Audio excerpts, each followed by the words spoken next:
வணக்கம், welcome to Jaya's kitchen. நம்ம இன்னைக்கு ஜெயாஸ் கிச்சனில் வெள்ளை குழி பணியாரம் செய்திருக்கோம். எவ்வளோ சாஃப்டாக இருக்குது பாருங்கள். சரிங்களா? இதை எப்படி செய்யலான்றதை பார்க்கலாம் வாங்க. இந்த வெள்ளை குழி பணியாரத்துக்கு 2 கப்பு அரிசி எடுத்துக்கிறேன். மாவு பச்சரிசி 1 கப் எடுத்துட்டேன். 2 கப்பு பச்சரிசி எடுத்துக்கிறேன். இதை நல்லா கழுவிட்டு ஒரு 4 மணி நேரம் ஊறணும். நான் 3 மணி நேரமாவது ஊறணும். இதை முதல்ல கழுவிட்டு ஊற வச்சுக்கலாம். அரிசியை ஒரு 3 முறை கழுவிட்டு தண்ணியை ஊற்றி வச்சுருக்கேன். இது ஒரு 4 மணி நேரம் இருக்கட்டும், அப்புறம் பார்க்கலாம். அரிசி நல்லா 4 மணி நேரம் ஊறிடுது நல்லா.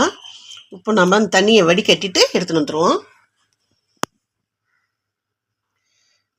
தண்ணியை வடிகட்டி எடுத்துகிட்டு வந்துட்டோம். இப்போ இந்த குழி பணியாரத்துக்கு சில பொருள்லாம் சேர்க்கணும். இந்த பொருள் சேர்த்துக்குவோம். எந்த கப்பால் நம்ம 2 கப்பு பச்சரிசி எடுத்தோமோ 1 கப்பு, அதே இதில் 1 கப்பு தேங்காய் துருகல். தேங்காய் துருகல் கருப்பு இல்லாமல் வெள்ளையாக இருக்கிறத மட்டும் எடுத்துக்கோங்க. இந்த மாதிரி எடுத்துக்கோங்க. அதே கப்பால் 1 கப்பு வேக வச்சு வடித்த சாதம்.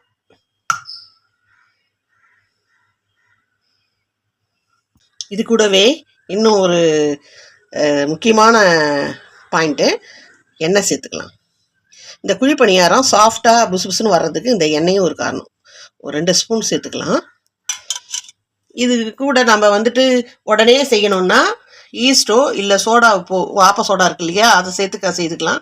அப்படி இல்லைன்னா அரைச்சிட்டு ஒரு 2 மணி நேரம் புளிக்க வச்சு சுட்டோம்னா இப்போ சாஃப்டாக மெதுவாக வரும். இதை கலந்துக்கலாம். அரிசியோட எல்லாத்தையும் கலந்துட்டு, ஏன்னா அரிசி கொஞ்சம் கூடுதலாக இருக்குது, அதனால் 2 பாகமாக போட போகிறேன் நான். அதனால் கலந்து விட்டுக்கிறேன். நீங்கள் கொஞ்சமாக போட்டிங்கன்னா ஒரே இதில் அரைச்சிக்கலாம்.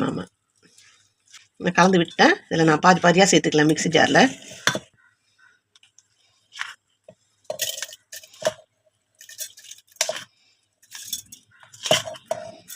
இதில் கூடவே கொஞ்சம் கல் உப்பு சேர்த்துக்கிறேன். பத்தலைன்னா அப்புறம் போட்டுக்கலாம். இப்போ இதில் தண்ணியை ஊற்றி நைஸாக அரைச்சிட்டு வந்துடும்.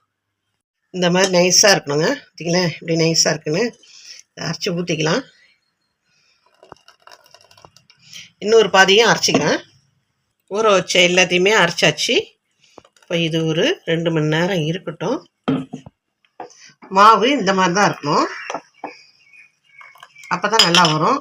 2 மணி நேரமும் ஆயிடுச்சு. இப்போது அடுப்பை பற்ற வச்சு பணியாரக்கல்ல வச்சுருக்கேன். அதில் லைட்டாக எண்ணெயும் தடவியாச்சு. இப்போ கொஞ்சம் கொஞ்சமாக மாவு எடுத்து இதில் ஊற்றிக்கலாம்.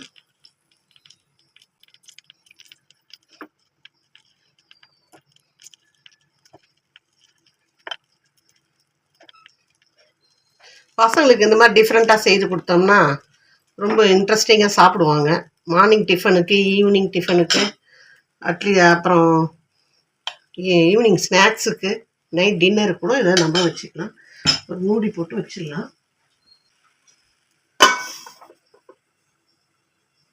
ஒரு 2 நிமிஷம் ஆகட்டும். நல்லா வெந்திருக்கு. ஒரு 2-3 நிமிஷம் எடுத்து பார்த்தோம்னா நடுவில் இருக்கிறத முதல்ல திருப்பி விட்டுக்கலாம்.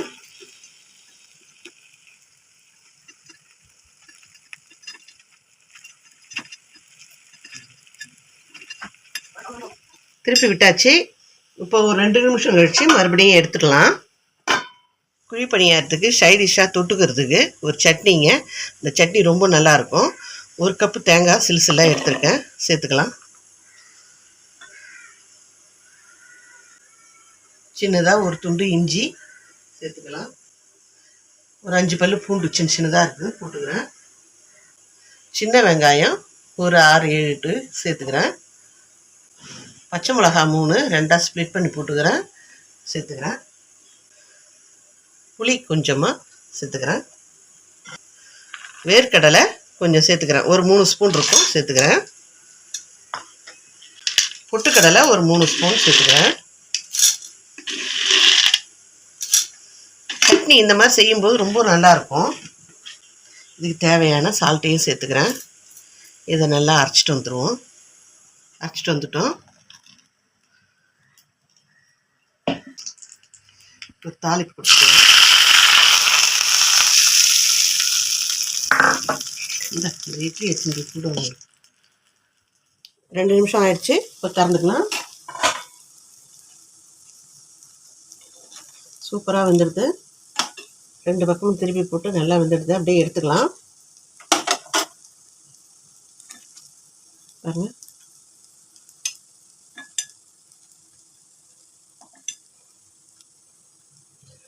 வெள்ளை குழி பணியாரம் வெந்து ரெடி ஆயிடுச்சு. இது மார்னிங் டிஃபனுக்கு இட்லி தோசை செய்கிறதுக்கு பதிலாக இதை கூட செய்து கொடுக்கலாங்க. தேங்காய் பால் வச்சு கொடுத்தா கூட ரொம்ப நல்லாயிருக்கும். வெள்ளை குழி பணியாரத்துக்கு சைட் டிஷ்ஷாக வந்து நான் தேங்காய் சட்னி செய்திருக்கேன். அதுவும் டிஃப்ரெண்ட்டாக செய்திருப்பேன். அது கூடவே கார சட்னி தொட்டுன்னு சாப்பிடும்போது ரொம்ப நல்லாயிருக்குங்க. பாருங்கள், இவ்வளோ சாஃப்டாக இருக்கா புட்டு. இப்படி சாப்பிடும்போது அவ்வளோ நல்லாயிருக்கும் அது.